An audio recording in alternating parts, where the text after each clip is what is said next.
The Orlando Magic snap their losing streak, and it's all because their stars refuse to come out of the game today on Locked On Magic.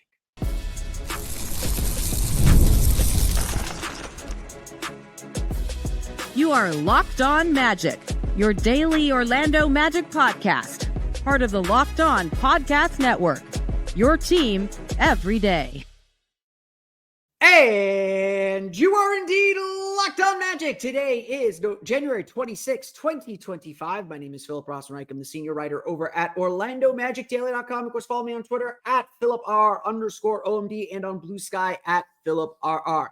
On today's episode of Locked On Magic, forget your injury restrictions. Forget that all. The Magic needed a win, and their stars delivered. How Franz Wagner and Paolo Banchero took ownership of this team to right the ship, at least for one night. We'll get to that coming up here in just a moment. First, I want to thank you again for making Locked On Magic part of your day every day. No matter when you listen to us, whether it's first thing in the morning, whether it's right when we upload, we truly appreciate you making Locked On Magic part of your day every day. And you can make Locked On Magic even bigger part of your day with the Locked On Magic daily newsletters, the one-stop for ultimate team and league coverage delivered right to your inbox. Sign up for free now at LockedOnDaily.com. That's LockedOnDaily.com. And start your day with the all-new free Locked On Magic newsletter. Today's episode of Locked On Magic is brought to you by FanDuel. Super Bowl 59 is almost here. And there's no better way to make every play more exciting than with FanDuel Sportsbook. New customers can bet just $5, and if you win, you'll score $200 in bonus bets. Download the app or head to FanDuel.com to get started. The Orlando Magic are in a bad place. 5-game losing streak, slipped down the standings, sitting in 7th, not real precarious, and yeah, their offense is not in a good area, not in a good spot. They just lost to the Toronto Raptors and Portland Trailblazers in back-to-back games. Not all didn't quite look lost, but everything felt like it was on thin ice. The Magic's 2-star players, still coming back from injury, weren't quite ready to play at their full force. But the schedule does not care. The schedule happens. You can be playing anybody. Anybody can beat anybody. You've got to play your best. And at a certain point, it becomes purely about will. Can you impose yourself on the game? Can you can you do what you have to do to win games? Make the shots, make the plays, do whatever. Put aside all those struggles. The Orlando Magic were happy to be closer to whole again. Jalen Suggs played. We'll talk about him in the second segment. Cole Anthony was back. Goga Bitadze does not seem too far away. We could almost see that light at the end of the tunnel so we could stop blaming injuries and start finally seeing this Magic team fully healthy.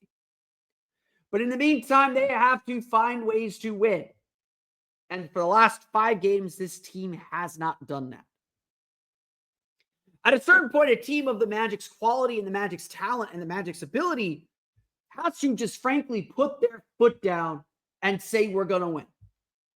So with the Magic trailing by 2 points entering the fourth quarter, Jamal Mosley kept his starters out there. Paolo Banchero, Jalen Suggs, Franz Wagner, Wendell Carter, and Tristan da Silva in this instance started the fourth quarter. And it was clear what that message was saying. We are all in to win this game. Forget the injury restrictions. Forget the minutes limits. Forget all of that. If we are going to win this game, we are going to win or lose it on our best players. It's going to be on our leaders, our young leaders, to step up and deliver this victory. A must-win game, as Paolo Banchero said afterward. A game with humongous standings implications, but beyond that, just a game the Magic needed to win. No excuses, just get the job done. And in that fourth quarter, both Paolo Banchero and Franz Wagner stepped up. Franz Wagner, of course, the star, scored 25 of his 32 points, matching a Magic franchise record for most points scored in a quarter. to lead the Magic to a 121-13 victory. The Magic went on a 20-4 run, forcing Cade Cunningham back into the game after 9 points of that run in about a minute and a half. The Magic forced the Pistons to change their hand. And Orlando leaned on their stars to deliver. Paolo Banchero, I believe, had 9 of his 32 points in that fourth quarter. At least 7 of his 32 points in that fourth quarter. Making big shots once Cade Cunningham started to pick up steam to try and get the Pistons back into the game. Orlando had to make plays. They had to answer the call. They had to make sure they won. And sure, Franz Wagner was supposed to be limited to 24 minutes in his second game back from a torn oblique. He played 30. Because the message that he gave Jamal Mosley was simple. Let me play. Let me play. We've talked so much about how this team has come together. We've talked so much about what this group has built over the last 3 years. We have talked so much about how together and how this team has bonded. But it's in these moments that really show you what this all means. The Magic and their young players have complete ownership over what they're doing. They know this is their team. They are responsible for their results. They have built this thing. They will take it as far as it can go. It's on them to deliver wins and losses. And in this critical time, in a character check game, as Franz Wagner put it afterward, the Magic had to answer. More than the Magic had to answer, their stars had to answer. And maybe that's unfair considering they both just missed 2 months and were still working their way back. The schedule doesn't care. The Magic needed their best players to step up, to deliver. And yeah, Franz Wagner was 1 for 12 in the first 3 quarters. It didn't matter. With the game on the line, with the team needing a basket, with the team needing a drive, with the team needing some confidence, Franz Wagner scored 25 points in the fourth quarter. He made 9 of his 10 shots, all 4 of his 3-pointers. He came alive. And him and Paolo and the rest of this Magic team fed off that energy and won this game. They stepped up. They delivered. They made a statement. They made a statement of intent. They made a statement of what they're capable of. That they still have that will to win. That they still can and do look like the Magic team we know they can be. It starts with them. I think I said this after Thursday's game. The Magic are only going as, I know I've said this a million times, beyond Thursday's game. The Magic are only going as far as their stars will take them. Plain and simple. Plain and simple. That is the story. And this game, they needed both of their stars to step up, to carry this team, to deliver a victory against a quality Pistons team. Like, this Pistons team is very good. It didn't feel like the Magic were playing their absolute best, but certainly playing the best they played in a while. The stars stepped up and led, and that's really what we've been begging for. Giving them grace, giving them allowances, but begging for to get this team back on track. These are the kind of wins that tell us who this Magic team is, why winning is so important to them, and what they can do to deliver victories to this team. This is about as good of a win as the Magic have had all season. It was a true character statement, and it started with the Magic's 2 best players. The Orlando Magic are getting whole again, and they got a key player back. We'll talk about Jalen Suggs and his return and why it may be short-lived. We'll get to that coming up here in just a moment.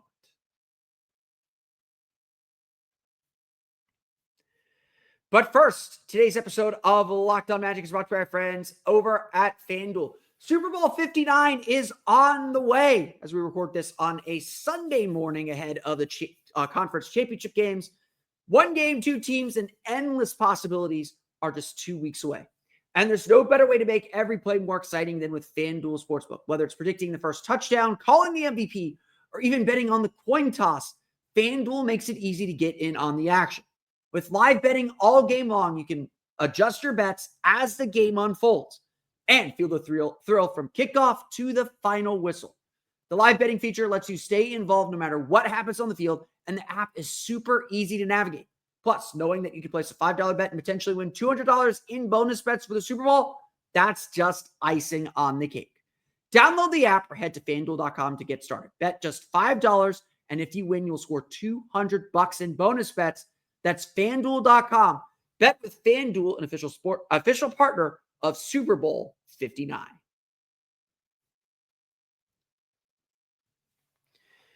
The game on Saturday was a bit of a celebratory moment.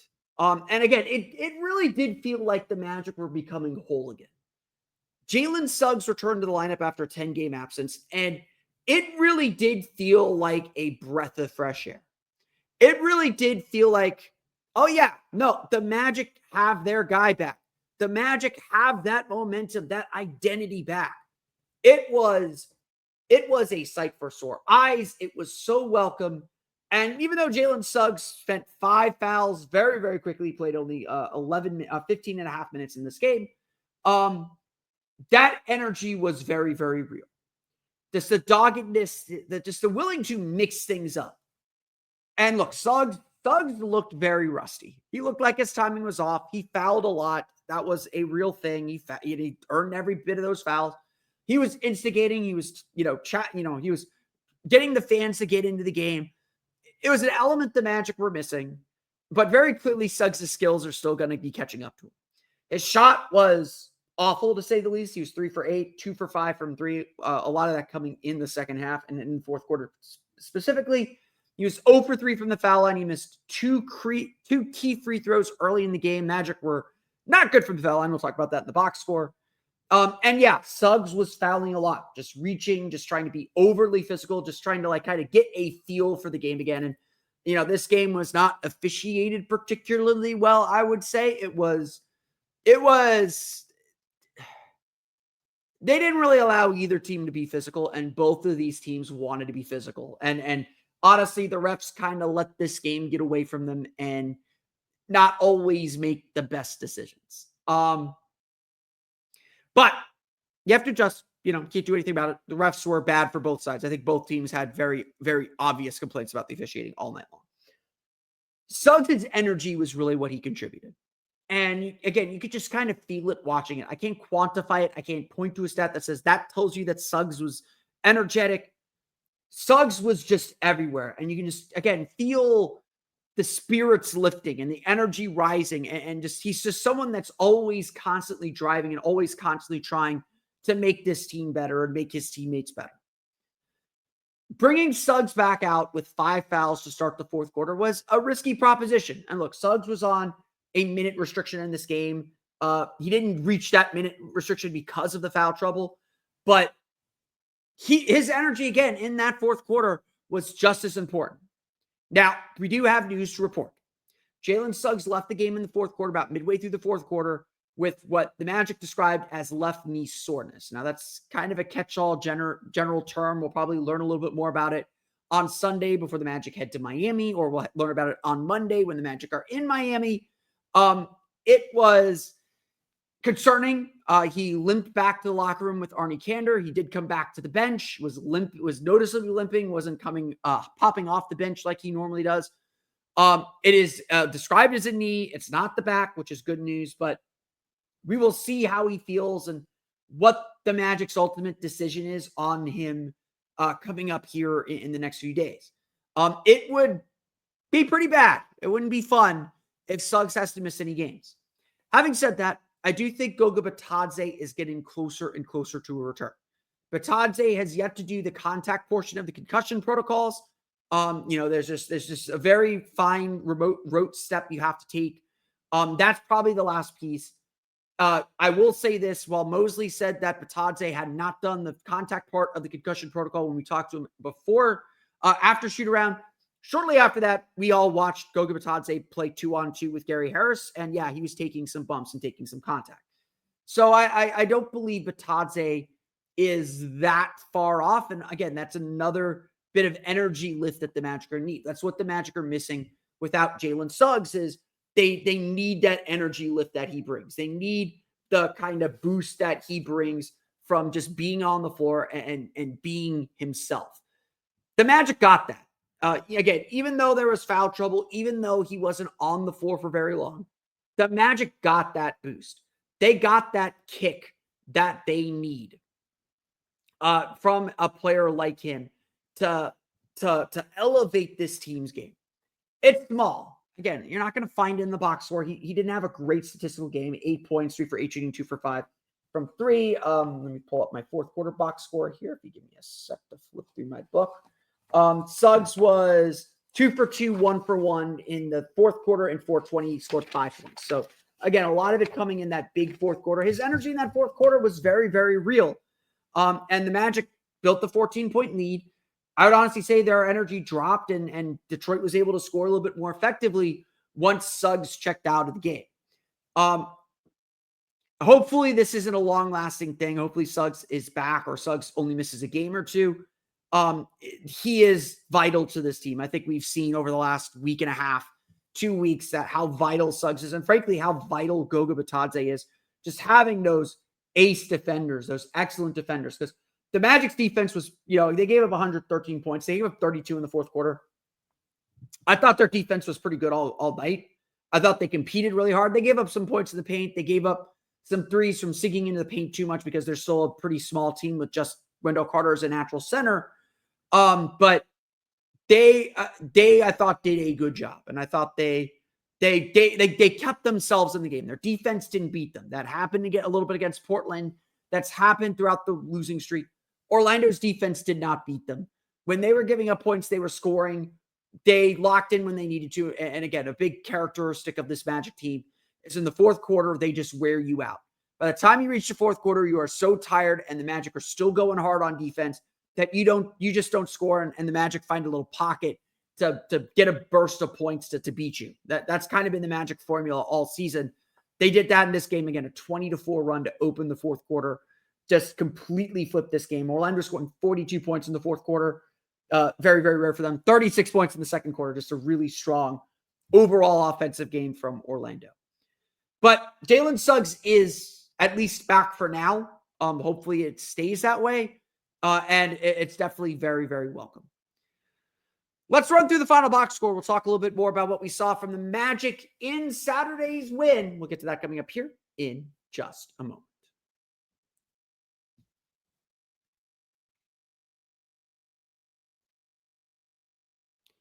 Let's run through the box score as the Orlando Magic defeat the Detroit Pistons 121-113 in a huge, huge win. I'm going to talk more standing stuff tomorrow if I end up doing an episode tomorrow because I'll be traveling to Miami. I'll do a standings episode here tomorrow probably. We'll talk a little bit about why this game against Detroit was important as well as the game against Miami. But here's your answer. With the win, the Magic are tied in the standings with the Detroit Pistons. The Magic have played 2 more games. They're 24-23. The Pistons are 23-22. They are tied in the standings. I believe Detroit is going to be listed as 6th because the percentage points are just a little bit more because they played 2 fewer games. Again, that means that, the Orlando has 1 more win than them. So if they go 1-1, the Magic have the same record. They, whatever. Everyone's going to play 82 by the end of the season. However, important to note, the win means the Magic won the tiebreaker with the Pistons. 2-1, season series is over. The Magic own the tiebreaker with the Pistons. They have a better conference record. They are obviously they're in the Southeast Division, which gives them an advantage as well. But this stuff could be important. And I asked Jamal Mosley whether they're kind of aware or thinking about this stuff. And he said, we are aware. We do know this game is important, but obviously the Magic were more focused on themselves and kind of getting themselves right. Paolo Banchero described this game as a must-win game. And it wasn't a must-win game because they were playing the Pistons, because they're playing a team close to them in the standings. So I think that did add to it. It was a must-win game because the Magic had lost 5 in a row and really did not look like themselves. They needed a game that reinforced this team's identity and reinforced who they are. The Magic showed up and delivered. They ended up shooting 48.2% from the floor. It's been a while since we shot that well. 45.5% from three, 15 for 33. Again, they just made a bunch of threes in the fourth quarter. In the fourth quarter alone, they were 6 of 7 from three. They were 15 for 18. Detroit could not stop them. And that is a credit again to the Magic stars. Franz Wagner finishes with 32 points, 10 for 22 shooting. He started the game 1 for 12, which means he was 9 for 10 in the fourth quarter. 4 for 8 from three. He started 0 for 4. He was 4 for 4 in the fourth quarter. 8 for 8 from the foul line. Great job getting downhill, getting to the basket, getting fouled. 4 rebounds, 7 assists. Only 1 turnover. Franz, I generally liked his shots. He had a couple where he just kind of forced it over the defense, but Franz Wagner was 1 for 12 taking good shots. And while the Magic were struggling early in the game, they only had 18 points in the first quarter. They were kind of puttering along in the second quarter until they hit a nice spot toward the end. When the Magic were struggling in this game, I was telling people like, look, we can go through all the tactical stuff you want. At the end of the day, if Franz Wagner is missing all these shots and Paolo Banchero is missing all these shots, there's nothing you can do. You got to start with your stars. It isn't about, the floor spacing definitely was a part of it because they don't have enough room. Teams are overloading the strong side, trying to get the ball out of their hands, trying to force them into shooters, trying to force the long cross-court passes. The Magic had to deal with a lot of double teams, and I think Jamal Mosley has to be a little bit more creative about how he gets his players to catch the ball, get them on the move, get them making quick decisions. But they made quick decisions. They made the quick reads. They made the right decisions. And even though they were missing shots early, the process was correct. And they stuck with that process, and they got the shots that they needed. They got the looks that they needed. I, for one, thought this was a really strong game overall. I, for one, was really, really impressed with the way that the Magic played and how they stuck with it. They could have easily faltered. They could have easily struggled. They could have easily gone into the woe is me. They didn't. Franz Wagner is a great example of that. Once he got cooking, this confidence was through the roof. Like you could just see it. The shots were going to go in. It did not matter how bad the shot was. It did not matter the defense. They were going in. Like I've been saying this to a lot of people who ask me about the offense. I'm like, the problem with the offense isn't anything to do with the quality of the shooting or the tactics at this point. It's all confidence. It's all belief that they can score. Franz Wagner gave this team the belief that they can score. And honestly, like credit to Paolo Banchero. Paolo carried this team through the first 3 quarters offensively. He was excellent at getting to his spots, finding his ways to the basket, not forcing too much, but imposing himself on the game, keeping the Magic alive. But he saw Franz hit those first couple shots, and he just kept feeding him the ball. He was happy to take the backseat. And that tells you the respect that these two players have for each other. And it tells you the standard that they set for themselves. They just want to win. That's all that matters, and that's kind of what you want. Paolo Banchero had 32 points, 11 for 22 shooting, 3 for 6 from 3, 7 for 14 from the foul line, 9 rebounds, 7 assists, did have 3 turnovers. Still a little loose with his handles. That's got to be the next kind of thing that he adds to his game. Aside from the missing free throws, Paolo got to his spots and hit really good shots. Asar Thompson, I thought, did a good job defensively on him. I thought Tobias Harris was a nice impediment as well. Tobias left the game at halftime after getting hit in the head. Paolo, though, attacked downhill really successfully. I really liked, again, just he sets the tone. I've been a big proponent of this, a big statement of this. You get your energy from your team leaders. Paolo, Franz, and Jalen Suggs set the energy for the team. When they're passive, the team is going to be passive. Jalen Suggs is never passive. He's always going to bring it defensively. But when he's frustrated, we saw this in December, when his mind goes to the wrong places, everyone's going to follow them. It's a lot to put on these kids. It's a lot to put on them, especially with how soon they're coming off of injury. But that's the fact. You gain your energy from your top players. So when Paolo and Franz are playing this aggressively, the rest of the team's going to play this aggressively.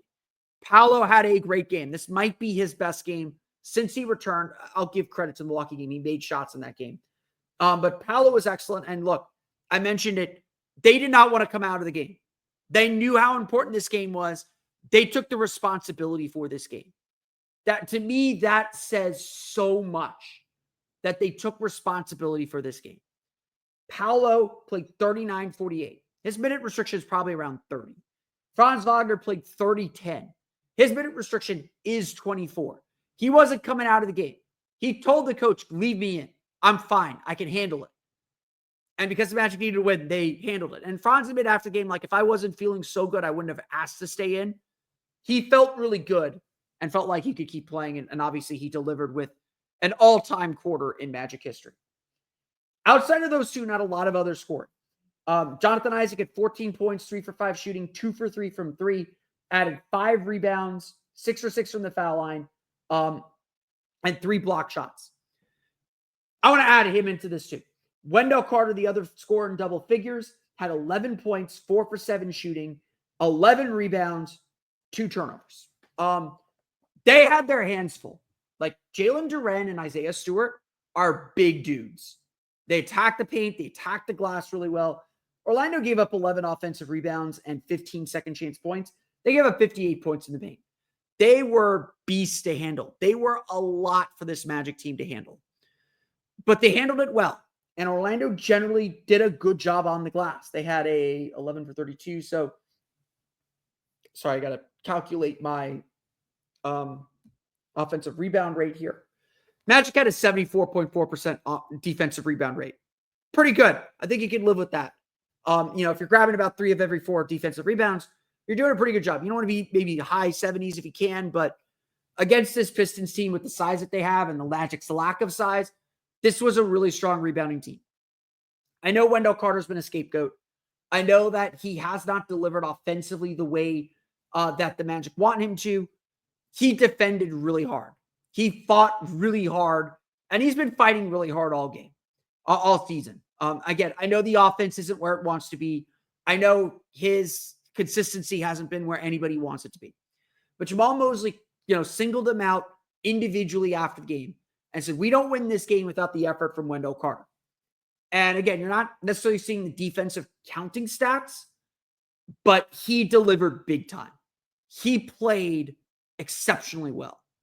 And, I've been telling people this all year. For the most part, Wendell Carter has been good with everything but his offense, but his shooting, but his scoring around the rim. The injuries have probably made his weaknesses look that much worse. He doesn't have the lift or the jump that he typically does. And that is a problem. I'm not going to say to pretend that it's not a long-term problem. But I think Carter's been a lot better than a lot of people give him credit for. I'm not saying he's been good. I'm just saying he's been better. And look, the Magic won this game in large part because of the defense Carter played in the second half, and in large part because of the physicality he brings to this team. Goga Bitadze is going to start when he returns, but Wendell Carter is a big, big boost to this team. Again, not a lot of other scoring. Jalen Suggs had 8 points, 2 for 8 shooting. We went over him. Kentavious Caldwell-Pope, a rough shooting night. He's had a few of these, 7 points, 2 for 7 shooting, 1 for 5 from 3. He's been a lot better of late, but struggled a bit in this game. 1 for 2 on 2-point field goals, continues to make his 2-point field goals, which he has a career high 2-point field goal percentage. I know the Magic want him for his 3-point shooting, but just worth noting that he is not a lost cause.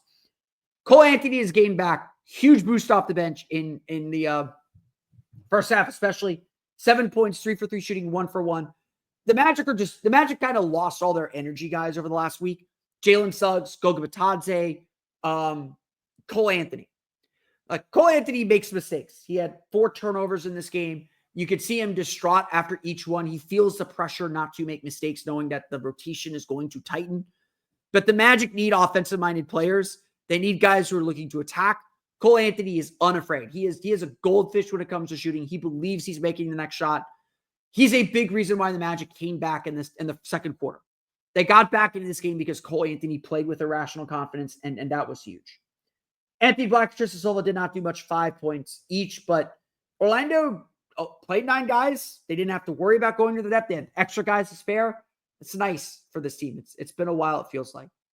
The Orlando Magic come back. They beat the Detroit Pistons 121-113. Again, I thought they did a good job on Cade Cunningham. He was 35 points, 13 for 31 shooting, 2 for 7 from 3, 7 for 7 from the foul line. He carried the Pistons through the fourth quarter. After they fell behind by their biggest margin of the game, Cade really stepped up. He finished with 7 for 10 shooting, 16 points in the fourth quarter. Nearly willed the Pistons back into the game. They got to within 4, but each time he made a play, Paolo or Franz made a play. The Magic stars came to play, and that's why Orlando won this game. The Magic defeat the Pistons 121-113. They're back in action Monday in Miami. We'll be there at the Kaseya Center to see the Magic take on the Heat. But that's going to do it for me today. I want to thank you all again for listening to today's episode of Locked On Magic. Of course, find me on Twitter at PhilipRR_OMD. Find me on Blue Sky at PhilipRR. You can subscribe to the podcast, Apple Podcasts, Stitcher, TuneIn, Himalaya, Google Play, Spotify, Odyssey, and all of them on podcast to your podcast-enabled listening device. For the latest on the Orlando Magic, be sure to check out OrlandoMagicDaily.com. You can find us there on Twitter at OMagicDaily. And for even more Orlando Magic content, be sure to check out my Patreon page, the Orlando Magic Hub, at patreon.com/Orlando Magic Hub. As always, thank you for your support. As if all that's not enough, introducing the Locked On Magic Daily Newsletter, the one-stop for ultimate team and league coverage delivered right to your inbox. Sign up for free now at LockedOnDaily.com. That's LockedOnDaily.com and start your day with the all-new free Locked On Magic newsletter. That's good to do it for me today, though. I want to thank you all again for listening to today's episode of Locked On Magic. For Orlando Magic Daily and Locked On Magic, this has been Philip Rossman-Reich. We'll see you all again next time for another episode of Locked On Magic.